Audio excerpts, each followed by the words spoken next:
Bom dia para você que é de bom dia, boa noite para você que é da boa noite, boa tarde se você acabou de receber a notificação do YouTube e está entrando agora.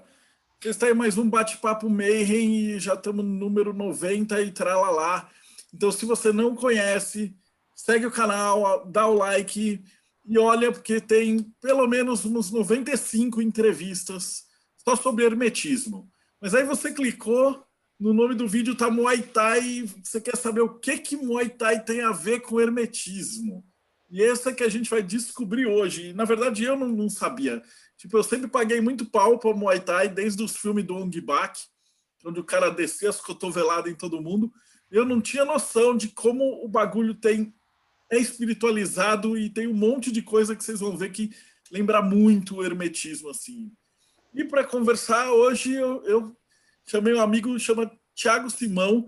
Na verdade, eu já conheço ele há muito tempo, mas eu não tinha noção do cara que ele já foi para Tailândia e tal.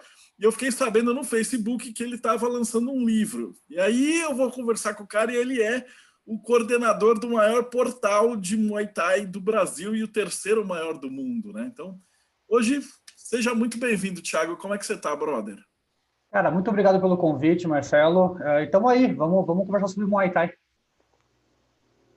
Então, a primeira pergunta que eu sempre faço para todo mundo é: como é que você chegou até aqui, cara? Qual que é a tua jornada?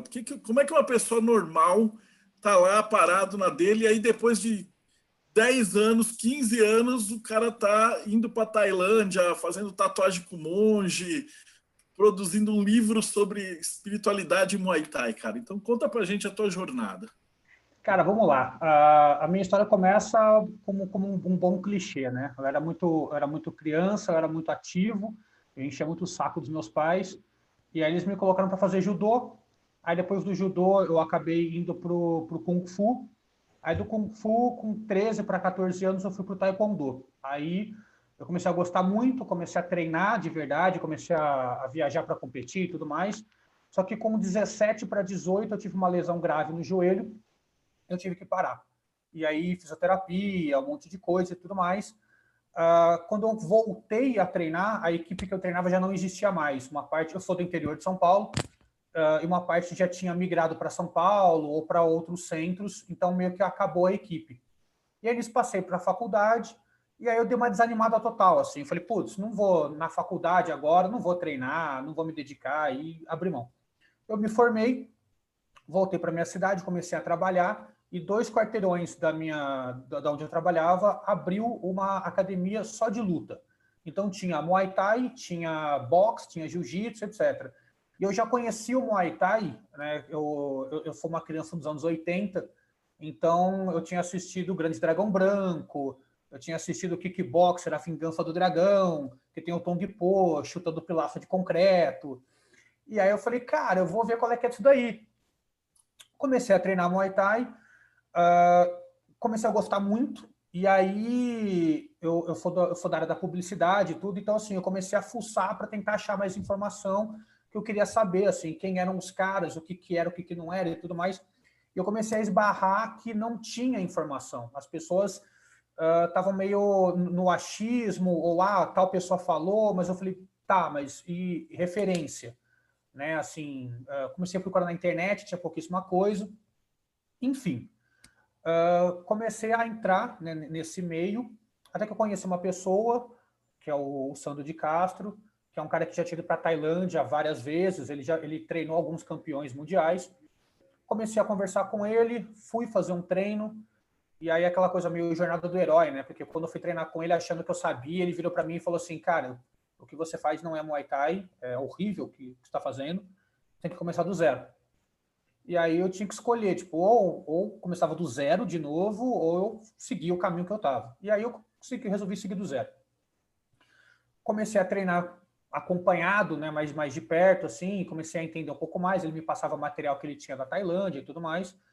E aí um dia me deu um estralo, cara, eu trabalhava com publicidade, eu falei, meu, eu preciso pegar essa informação que eu tenho e passar para frente. Não adianta eu guardar para mim isso, que não vai adiantar nada. E aí, na época, eu pensei, falei, pô, eu vou criar uma revista online de graça. E aí eu criei a Muay Thai em Foco. Acho que algumas pessoas que estão aqui já devem ter, é da época, isso era 2012, mais ou menos. Criei a Muay Thai em Foco, era de graça, era em PDF de graça, eu vendi uns anunciozinhos para fazer um dinheirinho, para valer a pena a produção. Um ano depois, um cara que estava na Tailândia, um brasileiro que chama Rafael Ribeiro, ele vem conversar comigo. Ele fala, cara, eu tenho um projeto de um site e eu queria que você entrasse nessa parte, porque eu acompanho a revista, eu vejo que você escreve as matérias, tudo. Vamos entrar? Eu falei, cara, vamos. Estou fazendo nada? Eu falei, vamos. A gente entrou, o site chamava Acervotai, e a gente começou, eu trabalhava paralelo, né, com o acervo, continuava no meu trabalho normal, mas trabalhava com o acervo. Cara, e começou a bombar. E muita gente.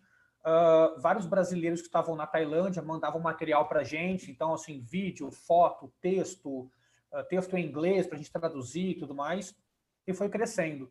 Em 2017 para 2018, a gente bateu 5 milhões de page views. E aí eu falei pro Rafa, falei, cara, a gente virou a chave. A gente virou a chave e agora a gente tem que levar isso de uma forma mais séria. Né? A gente já levava, óbvio, mas assim, a gente precisa de mais gente, né? Porque nós dois, a gente tá ficando louco, porque ele tem a profissão dele, eu tenho a minha, e a gente virava madrugada fazendo as coisas. Então a gente começou a convidar outras pessoas para participar, né? Pessoas ligadas obviamente, ao Muay Thai, mas que para cobrir evento, ou para falar mais específico sobre treinamento de atleta. Hoje tem uma menina que ela fala mais a parte de marketing de lutadores, então como o cara se vende no Instagram, como ele tem que se promover e etc. Então a gente criou uma estrutura bem legal. Em 2017, aí o outro salto da jornada, a empresa que eu trabalhava, ela fechou, ela teve um problema sério de sócios e fechou, e eu tinha um namoro que acabou. E aí eu falei, agora o que eu faço da minha vida? Né? E aí nisso o Rafael, que era do acervo, ele pegou e falou, cara, pega uma mochila e vem para cá, vem para Tailândia. Falou, vem para cá e depois você vê o que você faz da sua vida. Falou, vem para cá. Aí eu falei, beleza. Aí mandei mensagem para algumas pessoas que estavam na Tailândia, tudo, juntei uma grana, peguei minha mochila e fui. Fiquei na Tailândia 65 dias, treinando todo dia e estudando todo dia. E aí o que me salvou muito, salvou no bom sentido, é que eu fui apresentado como um jornalista de Muay Thai para eles. Então, o pessoal falou assim, pô, o cara do Brasil, aí é a mesma história, né? Seleção brasileira, Neymar, Carnaval e tudo mais. Só que, pô, o cara veio para cá porque ele é um jornalista de Muay Thai. E aí eu comecei a ter acesso a muita coisa. Então, as pessoas me levavam para os bastidores dos estádios de Muay Thai. Depois, se você quiser, eu conto para você, Marcelo. Eu tive um jantar com a máfia. Foi tenso. Eu fui tatuado por um monge budista. A gente vai chegar nessa parte de tatuagem sagrada, mas eu fui tatuado. Enfim, foi uma experiência que mudou minha vida. Voltei para o Brasil. No que eu voltei para o Brasil, eu comecei a trabalhar de novo na área, né, de propaganda e marketing, e recebi um convite para palestrar no Congresso Brasileiro de Muay Thai, que foi em Santos. E aí, na palestra, eu senti, Thiago, eu quero que você fale sobre a história do Muay Thai. Eu falo, cara, eu não sei se a galera vai ter muito interesse nisso, né? Tipo, falar de história, de nomes, de datas. Eu falo, não, cara, vai lá, faz o que você acha que vai funcionar. Eu falei, beleza. Ele falou, vou te colocar na primeira palestra. Eu falei, puta, beleza, primeira palestra vai ter ninguém, vou estar tranquilo, vou chegar lá cedinho, vai ter ninguém, tá tudo certo. E a hora que eu entrei, estava completamente abarrotado o salão, tinha gente sentada no chão, aí, obviamente, comecei a suar frio, e eu falei, bom, vamos lá, né?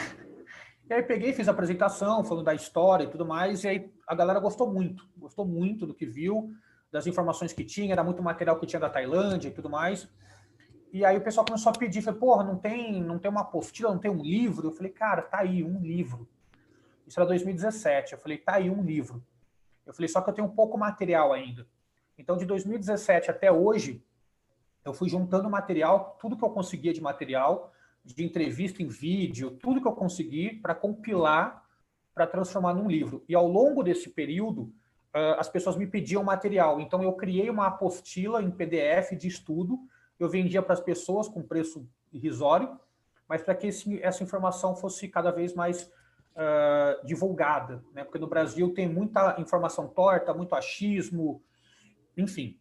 E aí chegou esse ano, consegui finalmente compilar tudo, criei, fiz o livro, né? Um amigo meu, que é o Javier, fez as ilustrações da capa, fez as ilustrações do pôster. Outras pessoas me ajudaram com a parte de diagramação, que é o Rafa, a parte de correção, etc. E aí eu estou lançando o livro agora, já lançou, infelizmente não, ótimo, já esgotou. E, enfim, eu acho que esse é o começo da jornada.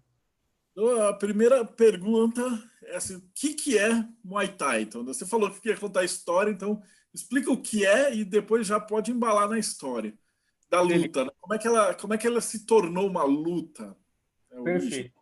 Vamos lá. Cara, Muay Thai, a tradução mais correta dela é boxe tailandês, tá? A palavra Muay é lutar ou boxear, como você possa entender, né? E Thai vem de Tailândia, tailandês. Então, Muay Thai é boxe tailandês. A história, ela é bastante interessante, porque as pessoas falam assim, o Muay Thai tem 1000 anos, tem mais de 1000 anos, os dinossauros usavam Muay Thai. Só que, na verdade, o Muay Thai, como a gente conhece, ele tem 80 anos. Ele só tem 80 anos. Tá? Antes disso, o que existia era o Muay, que é a arte marcial em si.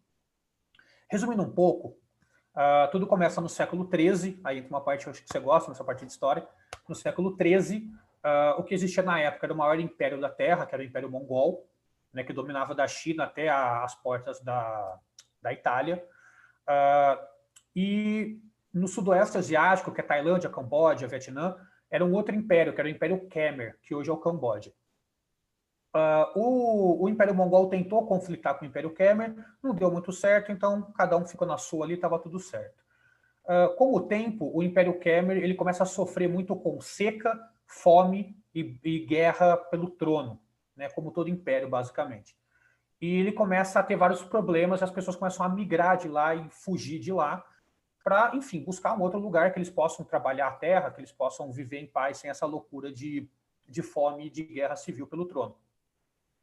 Com o passar do tempo, uma província começa a florescer, né, começa a criar uma independência, ela é chamada de Sukhothai, e esse é o primeiro marco histórico sobre o que um dia vai ser a Tailândia. Isso é século XIII. Né? A gente não tem Tailândia ainda, a gente não tem Muay Thai, a gente não tem nada. Mas é o primeiro passo do que vai ser. Sukhothai pega a independência do Império Khmer, o Império Khmer começa a cair. Uma outra província começa a criar bastante poder em cima disso, que ela é chamada de Ayutthaya. Ayutthaya é a cidade sagrada, ela existe até hoje na Tailândia. Ela ganha um poder muito grande, econômico, né, e religioso também.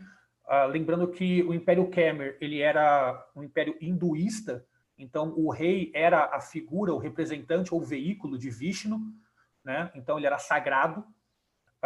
O Sukhothai ele acaba se desligando um pouco do hinduísmo e se declara um governo budista Theravada.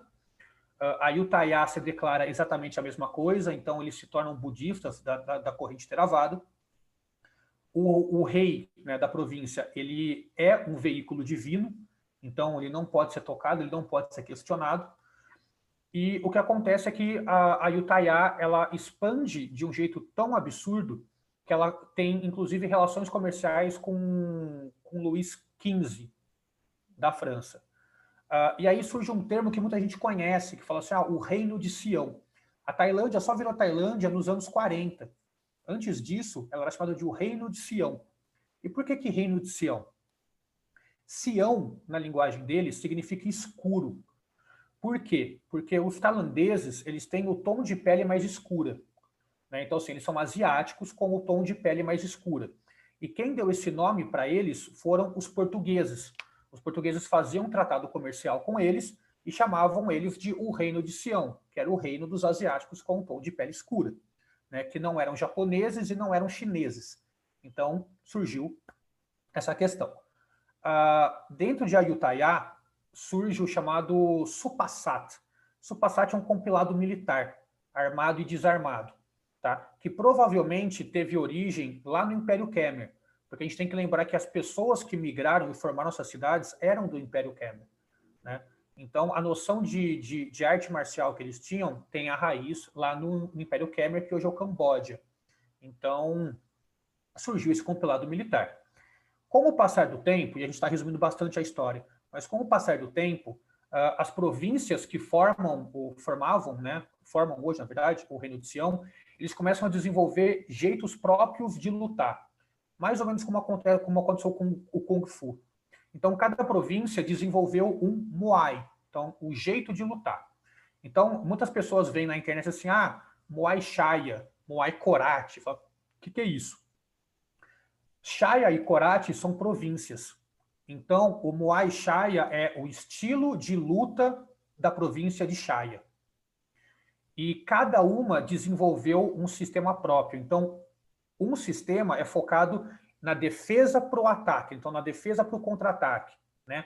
A outra é muito focada no atropelar.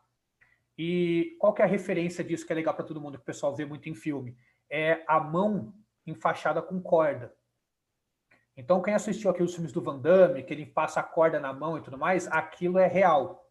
Então, na época, eles passavam uma corda feita de cânhamo, na época, né? Cânhamo, famosa fibra da maconha, porque algodão era caro. Então, cânhamo era muito mais fácil de trabalhar. Então, eles passavam essas cordas na mão para lutar. E cada estilo tinha um jeito de passar as cordas. Então, o estilo que era focado em sair socando na cara, ele reforçava muito a mão e o punho. Os estilos que eram mais focados na defesa, eles passavam a corda até o cotovelo, que é para você conseguir fechar o corpo com as cordas para tomar pancada e se proteger. Então, cada estilo foi criando essa tradição específica de treinamento e de como se luta, e o Reino de Sião começou a valorizar demais isso. Por quê? Porque o Camboja caiu, só que a Birmânia, como um império concorrente vizinho, cresceu. E a Birmânia começou a invadir direto a Tailândia, querendo dominar eles.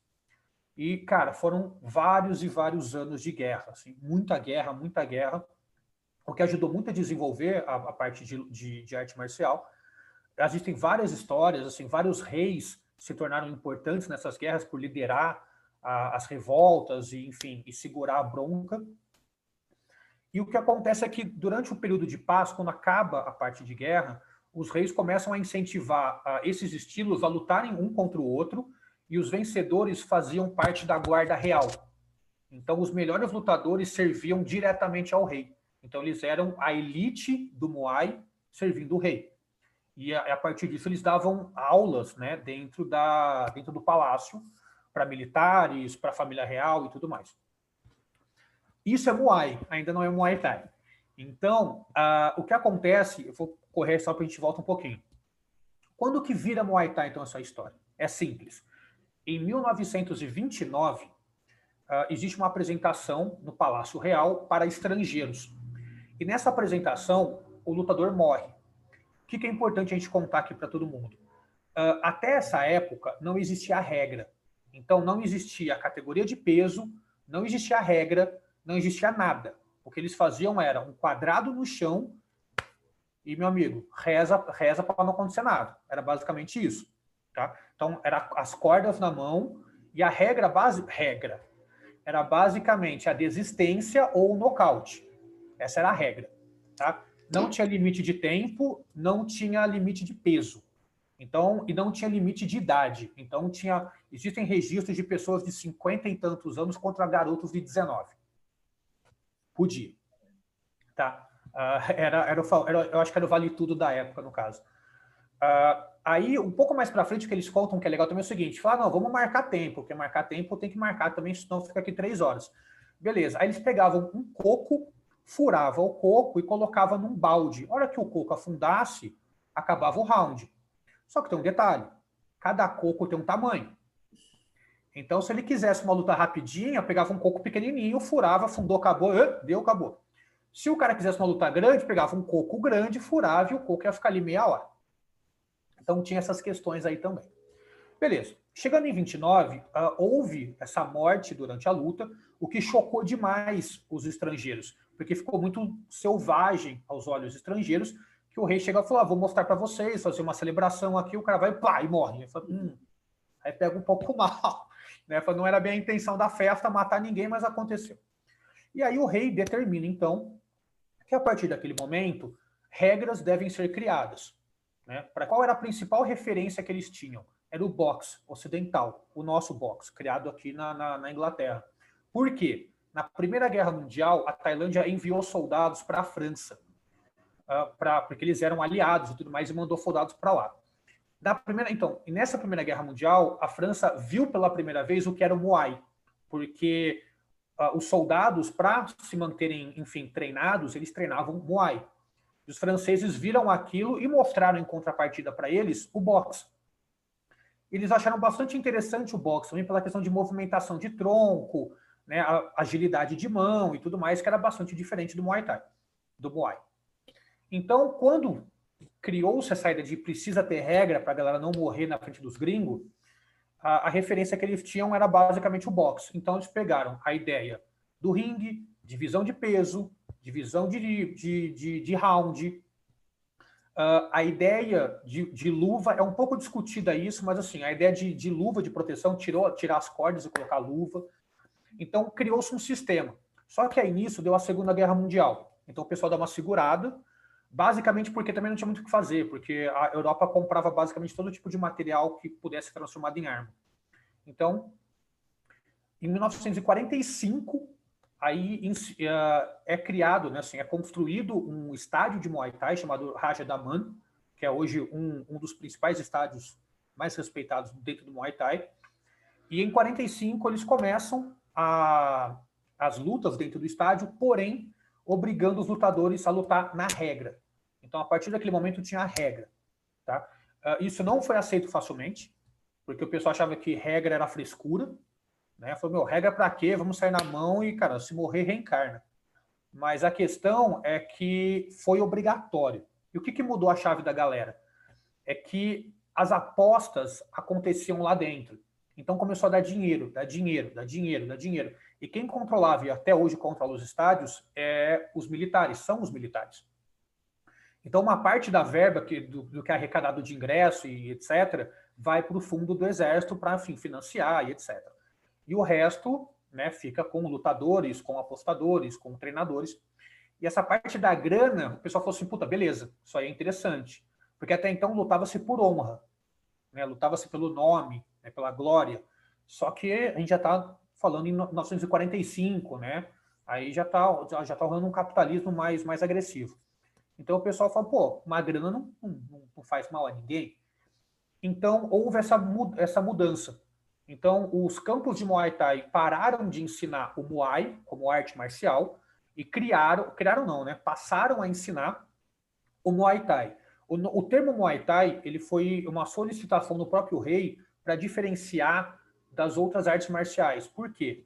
No caso do boxe, por exemplo, eles chamavam de Muay Sakorn, né? Aí, a questão do karatê, do kung fu, etc., eles chamavam sempre de Muay alguma coisa. E para diferenciar, para falar que o que eles estavam treinando representava o país deles, né, tipo a unidade deles, foi criado o termo Muay Thai. Então seria o boxe tailandês. É daí que surge a questão. Isso é década de 40 para 50, então é bastante recente. E ok, e a partir desse momento, então, o Muay Thai ele cria uma divisão, né? O Muay, arte marcial, vai para um lado e o Muay Thai, esporte, vai para o outro. Finalizando, para o governo não perder toda essa identidade de arte marcial, ele cria uma entidade e chama essa entidade de Muay Boran. Né? O Muay Boran, Boran significa antigo. Então, o Muay Boran é a luta antiga.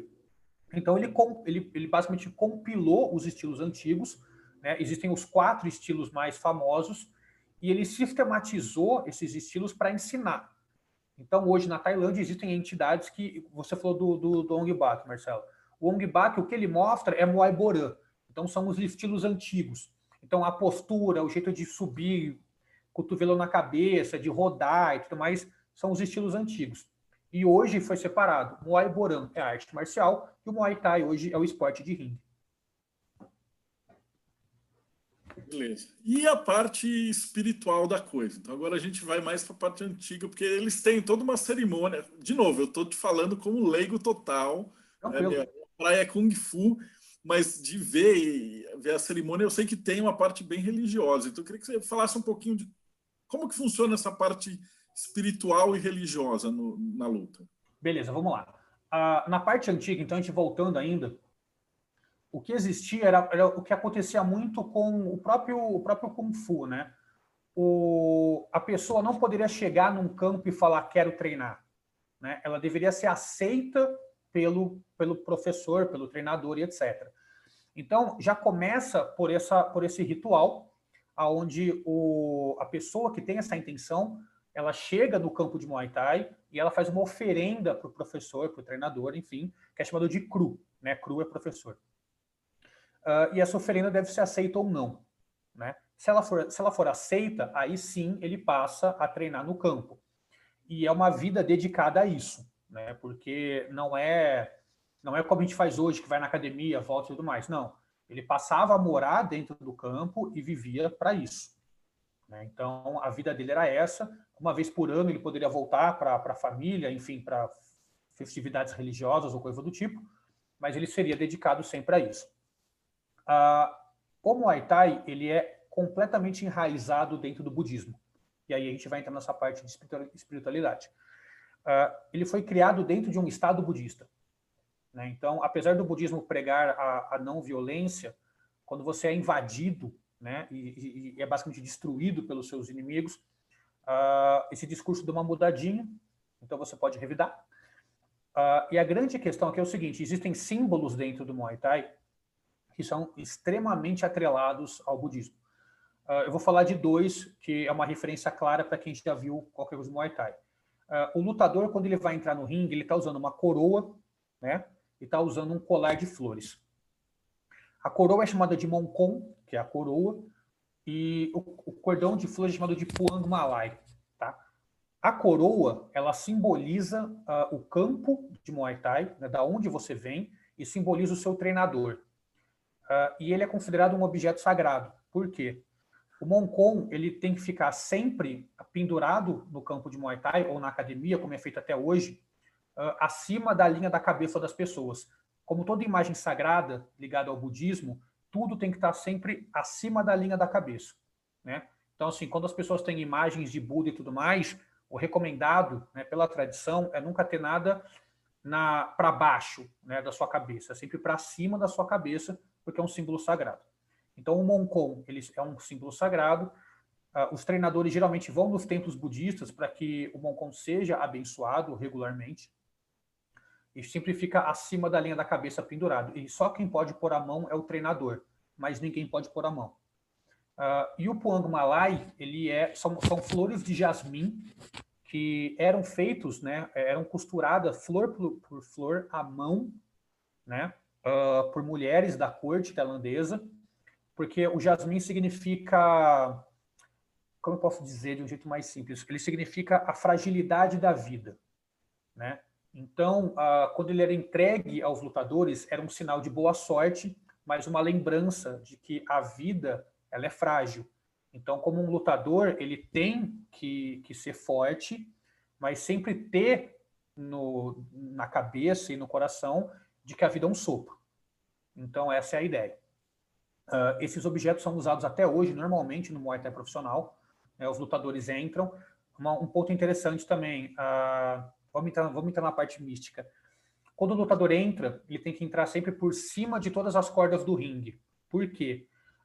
Porque na guerra não se abaixa a cabeça. Então você não entra pelas cordas, você entra por cima. Então o treinador abaixa a corda, o lutador passa por cima. Porque a intenção é você nunca abaixa a cabeça para entrar numa guerra. Então você passa por cima das cordas. E aí depois acontece uma tradição que chama Han Muay Wai Kru, né? Han Muay é a dança da luta e o Wai Kru é a reverência ao professor. Então o lutador ele vai pegar geralmente a mão direita e vai colocar ela nas cordas e ele vai andar contornando o ringue com a mão nas cordas. Em cada canto que ele chega, ele faz uma oração. Geralmente ele faz 3 toques no corner. Esses 3 toques são 3 toques que simbolizam o budismo, né? Que é Buda, a comunidade, os ensinamentos. Então são 3 toques. Ou, se ele tiver uma outra crença, não há problema. Ele pode fazer uma oração, como ele quiser. Mas eu estou falando aqui da questão do Muay Thai Tailândia. Ele vai selar o ringue, né? Então, a hora que ele dá a volta nos 4 cantos do ringue, ele selou aquele ringue espiritualmente. isso é feito para afastar os maus espíritos, né? Para que a luta seja sem influências externas. Então, afasta os maus espíritos. Ele vai para o centro do ringue e aí ele faz o chamado Hamuai, que é uma dança ritualística que usa símbolos religiosos e símbolos históricos, né?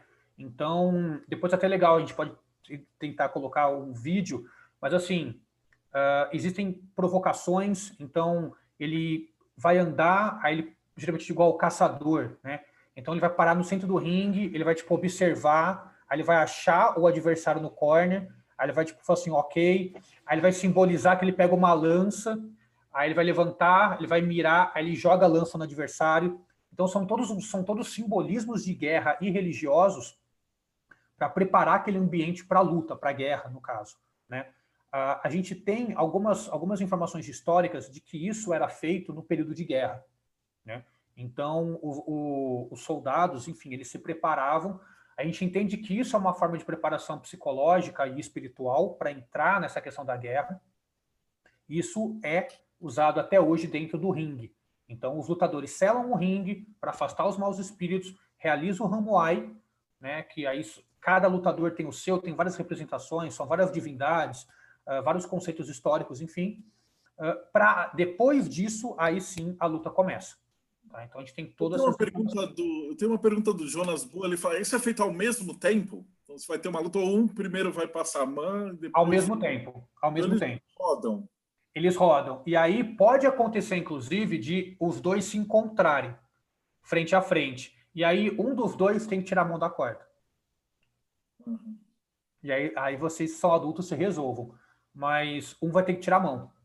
Entendeu? Então, geralmente. Pode falar. Circula no sentido horário, anti-horário, então não dá problema, o cara o pentelho. Assim, eu já vi várias informações a respeito, né? Que assim, tem que ser feito anti-horário, tem que ser feito sentido horário. E depois eu descobri que, na verdade, é uma questão de tradição de região. Né? Então, assim, é como cada região entende. Então, você pode fazer sentido horário, você pode fazer sentido anti-horário. Assim, espiritualmente não vai atrapalhar. A grande questão é o entendimento que cada região tem dessa questão. Mas as duas são aceitas, inclusive. Eu sei que tem também uma casinha de Exu na parada. Você está copiando teus textos lá. Então, vamos lá. A casinha de Exu chama Piban, né? Piban é a casa do espírito. Na Tailândia é muito comum você ver casas normais, residenciais, locais de empresa, né? E locais do governo, tem uma casinha, igual uma casinha de passarinho, enfim, no terreno, né? E a ideia que eles têm hoje, e isso é muito levado a sério lá, é que aquele local, aquele terreno, ele é habitado por alguém antes de você chegar. Então, seja seus antepassados, seja alguma entidade, seja alguma energia, enfim. Então, quando você vai morar naquele lugar, eles pedem, e aí existem pessoas específicas para isso, para se construir a casa, e aí existe todo um preparo correto para isso, de como construir, de como montar, aonde ela vai no terreno e virado para onde ela vai. Então, assim, existe todo um preparo para isso. E aí, depois que é montada essa casinha, as pessoas fazem sempre oferendas para essa casa. Então, pode ser água, pode ser doce, pode ser flores, pode ser o que você quiser. Então, se você for para a Tailândia, eu recomendo muito que as pessoas vão para a Tailândia, porque é um lugar muito, muito foda, você vai ver muito isso. Então, assim, você vai chegar em locais como supermercado, como mercadinho de bairro, vai ter ali. Você vai ver num canto, em algum lugar, uma casa dos espíritos ali, cheio de flor, cheio de água, cheio de refrigerante. Eles fazem isso como um agrado para o espírito que está naquela casa e meio que um acordo, né, para fazer uma parte de proteção e tudo mais. Isso acontece bastante e é muito bonito, na verdade. E tem uma coisa interessante que, historicamente, as pessoas faziam esse tipo de oferenda, eles faziam oferenda de sangue. Né? Quando a gente falou a questão de Umbanda e, enfim, Candomblé e tudo mais, eles faziam oferenda de sangue. Só que, com o passar do tempo, houve uma proibição do governo de fazer essas oferendas de sangue. Então, as pessoas pegavam galo, pegavam etc., e faziam o sacrifício ali na casa, na casinha, né? Só que o governo falou assim, dá uma segurada, né? E aí o que eles fazem hoje? Eles compram refrigerante de cor vermelha ou de cor rosa. Então, como não pode mais fazer oferenda de sangue, eles pegam refrigerante vermelho e colocam lá na casinha, ou enfim, qualquer coisa que tenha a cor avermelhada ou rosa e colocam ali para simbolizar a oferenda de sangue. Ainda não pode ir numas, né? Mas se não tiver ninguém fiscalizando, com certeza. Exato, exato. Assim, na capital é um pouco mais difícil, mas no interior, com certeza, com certeza. Não tem como fiscalizar, tipo, e assim, e o interior lá é muito igual ao filme mesmo, assim. Você anda lá, tem elefante na rua, tem um monte de coisa tudo aberto, e um monte de galinha. Então, assim, com certeza, essas casinhas aí ainda hoje usam sacrifício de sangue. Antes de eu entrar na parte iniciática e tal, eu tenho uma pergunta sensacional da Virgínia. Ela fala assim: como é que é a participação das mulheres nesse treinamento? Como que você Bacana, vamos lá. a gente vai falar da parte iniciática, ou você quer comentar como que é o jeito para ficar mais didático? Ó, eu vou falar das meninas porque existe uma grande polêmica em cima disso, um grande quebra-pau que existe, porque é o seguinte, é recomendado que as meninas não passem por cima das cordas do Muay Thai. Elas têm que passar ou por baixo de todas ou pelo meio. E nos estádios de Muay Thai, os principais, é proibido que a mulher chegue perto do ringue. Existem placas dizendo, tipo, proibido tocar no ringue, mulheres, enfim. E aí sempre me perguntam, da onde vem isso? Né? Assim, por que mulher é proibido de chegar perto? E é proibido. Assim, eu tenho uma amiga que foi uma vez, ela queria tirar uma foto perto do ringue, o segurança já chegou pegando ela e puxando, dando esporro, mostrando a plaquinha, falando, não pode. E lutadoras não podem lutar em estádio, elas têm que lutar em outros lugares, em outros eventos, onde o ringue vai ser desmontado. Então existe, beleza. E aí me perguntam, da onde vem isso? Que tradição é essa? E aí é um pouco complicado explicar, porque é o seguinte, a gente não sabe de onde vem. E aí o pessoal, geralmente, quando eu vou dar palestra, o pessoal fica chateado com isso. Mas a gente não sabe de onde vem. O que a gente sabe é que existem relatos dos anos 50 e 60 de que lutas de mulheres foram organizadas nos estádios e nessas noites de luta deram vários problemas. Assim, tipo, teve gente que sofreu acidente, teve gente que morreu, teve atropelamento, não sei o quê, e aí deram essas consequências culpando as mulheres. Então, assim, ó, só teve isso porque mulher lutou. Tá? E, enfim. E aí, por causa disso, criou-se a proibição. Falou assim, então, a partir de agora, a mulher não pode mais. Só que a gente buscando... no meu livro, eu entro mais em detalhes sobre isso.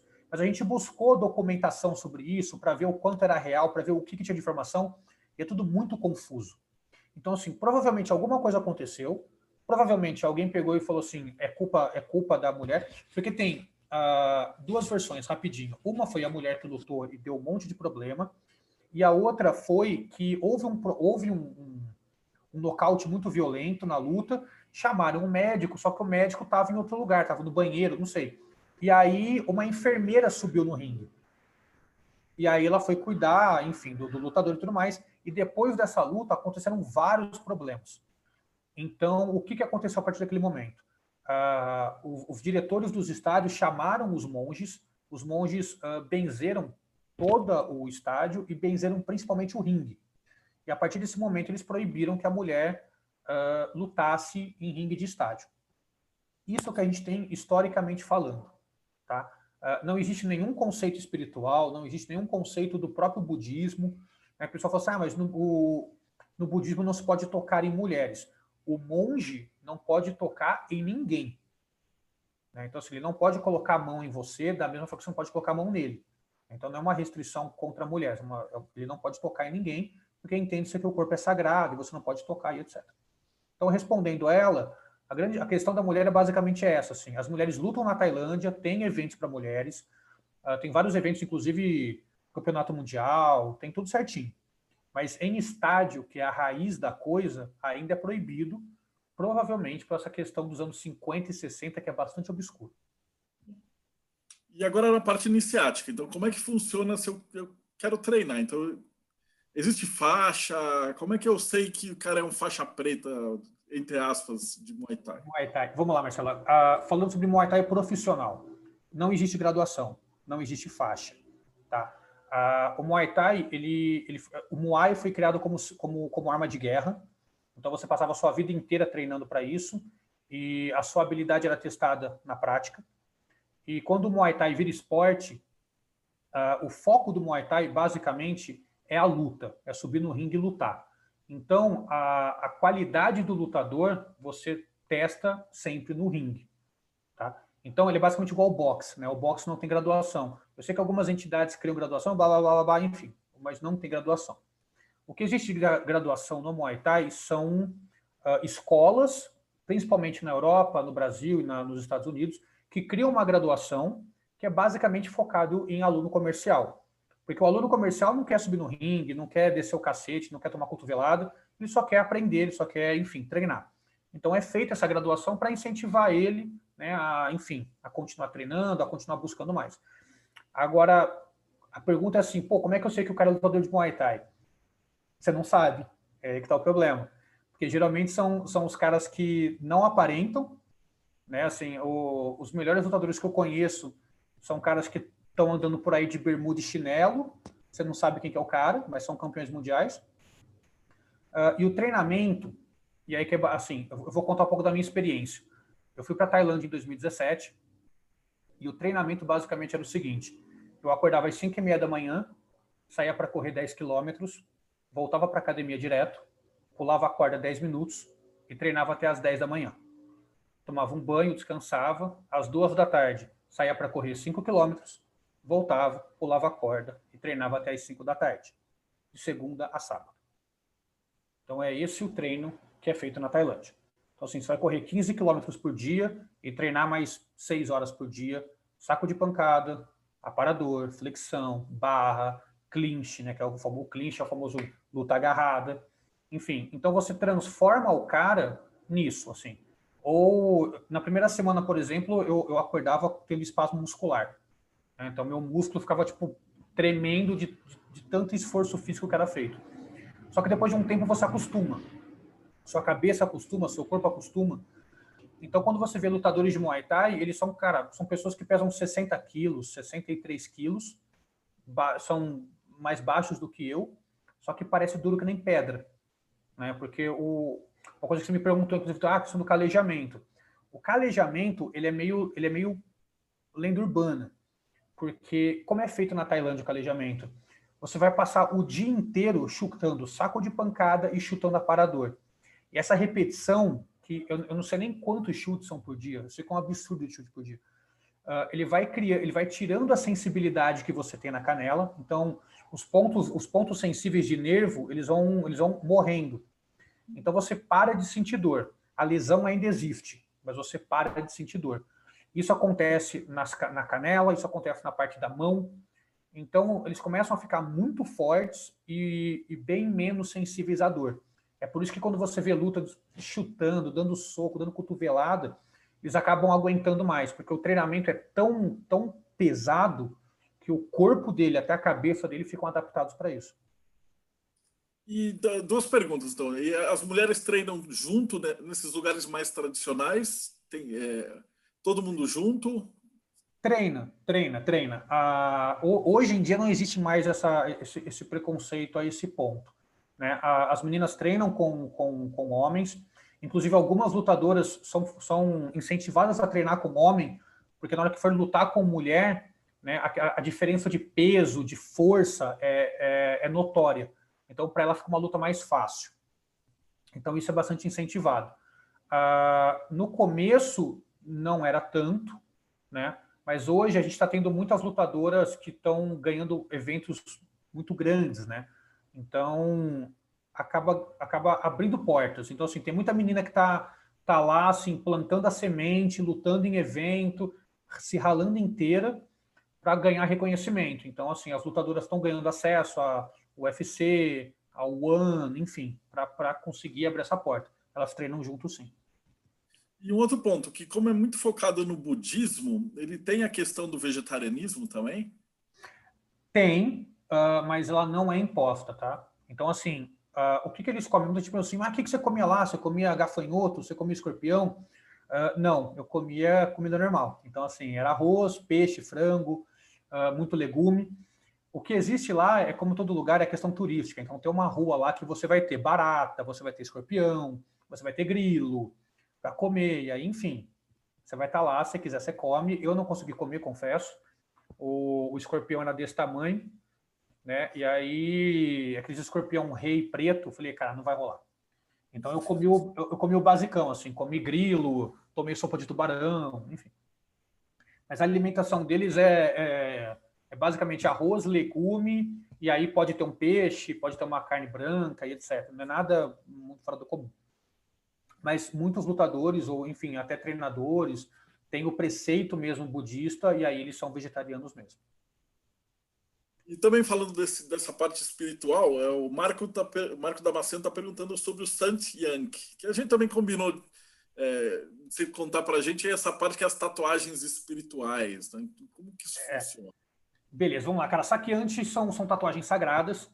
A gente tem aí mais ou menos uma noção de que elas existem desde o ano 800, desde o Império Khmer, que era o Camboja, como a gente falou, e basicamente eram monges que eram autorizados, né, eles estudavam e etc., para criar tatuagens que são sagradas. Então, cada tatuagem tem um simbolismo próprio, e aí são vários símbolos que são usados para criar um tipo de proteção no corpo do lutador.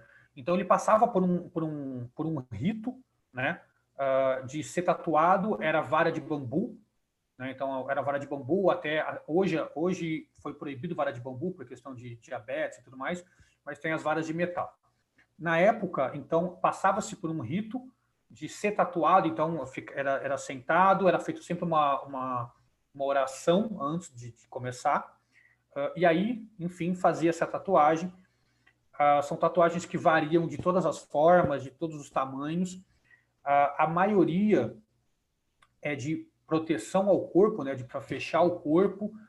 Quando eu fui para a Tailândia, eu tatuei, né, eu consegui eu consegui conversar com pessoas que me levaram para um templo budista mais afastado, e aí eu sentei lá no chão, aí veio o monge, ele tatuou, no meu caso, eu tatuei as 5 linhas de oração, né, então cada linha de oração serve para alguma coisa, então afastar maus espíritos, afastar pessoas com intenções negativas, selar o corpo, enfim, e isso era usado para a guerra.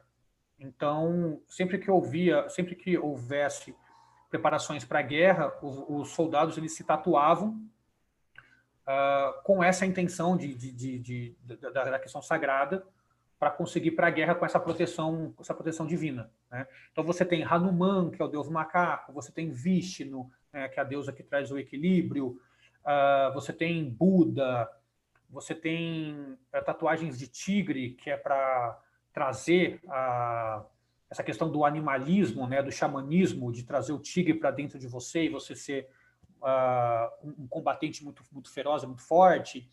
Enfim, existem várias e várias variações.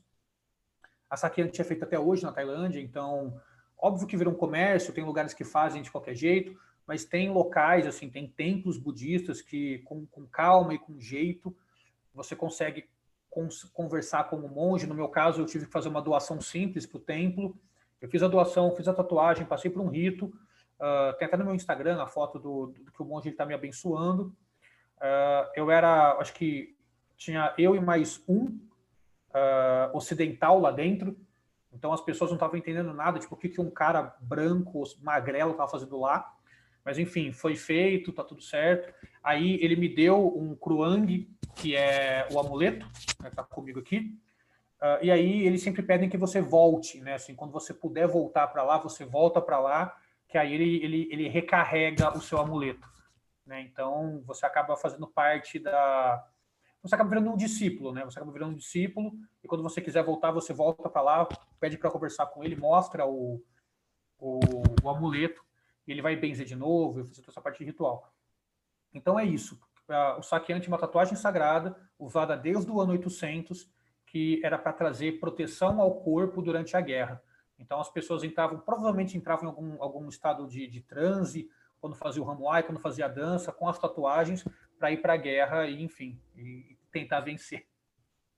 É engraçado como é semelhante em todas as culturas que nunca nem se tocaram, né? Você vai falar dos berserkers, pessoal da árabe, eles têm as mesmas características, né? Exato.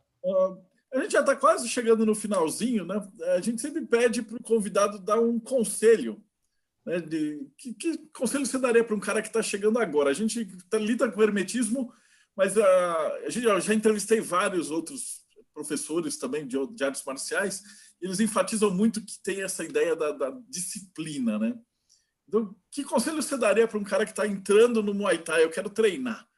Então, cara, o primeiro, cara, o conselho que eu dou é assim, não é fácil, não busque essa ideia de graduação, de faixa, porque como dizia Hélio Gracie, faixa serve para amarrar a calça.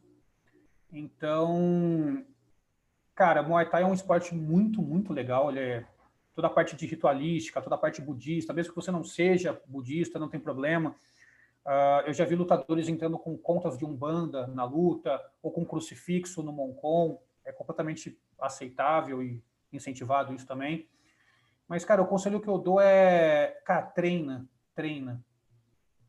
Porque eu acho que a vida é isso. A vida é treinar.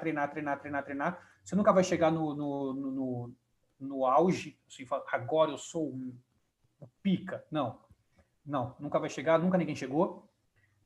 Mas treina, cara. Acho que o conselho que eu dou é isso. Tipo, vai treinar. Hoje em dia, ainda mais com essa loucura de trabalho, de estresse e tudo mais, acho que tem uma atividade física nesse sentido, que busca um equilíbrio, que busca tirar você dessa loucura, ajuda muito também. Então, acho que o conselho que eu posso dar é isso. Vai treinar que vale a pena. Maravilha. E como é que o pessoal te acha? Lembrando Cara, o que o Thiago falar está aqui na descrição do vídeo. bacana. Ó, o meu Instagram é Thiago C. Simão, tudo junto. Quem quiser acompanhar meu trabalho está lá. O nosso portal é o acervotai.com. Né? Lá tem, cara, tem mais de 500 matérias sobre Muay Thai, história, cultura, tradição, tudo que você imagina está tudo lá. E é basicamente esses dois. O Facebook eu uso pouco. O site é atualizado toda semana com coisas novas, etc. E meu Instagram eu publico bastante coisa, assim, mais do meu dia a dia, mas bastante coisa do meu trabalho também, né? Dos meus treinos, do desenvolvimento de coisas, tipo como está o livro, etc. Então é isso. E provavelmente o pessoal está vendo a gente no YouTube no futuro e o teu livro estava esgotado, mas provavelmente ele talvez já esteja reimpresso. Então, como é que o pessoal consegue achar teu livro? Cara, entre em contato direto comigo pelo meu Instagram. Acho que é o jeito mais fácil. Mais fácil. Manda mensagem para mim lá, que aí dependendo do momento histórico que a pessoa está vendo isso, eu consigo passar certinho se está à venda, se não está, ou enfim, lista de espera, a gente conversa. Maravilha. Bom, e daqui a pouquinho eu vou liberar o microfone para a galera do meio a gente fazer pergunta e tal. Pessoal, vou me despedir aqui. Então, para você que acompanhou a gente até agora, muito obrigado. E não esquece, se você ainda não deu like, segue o canal e dá uma olhada nas outras entrevistas, porque a gente conversa muito sobre aspectos hermetistas e ocultistas em tudo, né? O Thiago, você percebe que a tua verdadeira vontade é que seu olho até brilha quando fala. Mas essa é a graça de pegar uma pessoa que se dedica. Então, muito obrigado e até o próximo Bate-Papo Mayhem.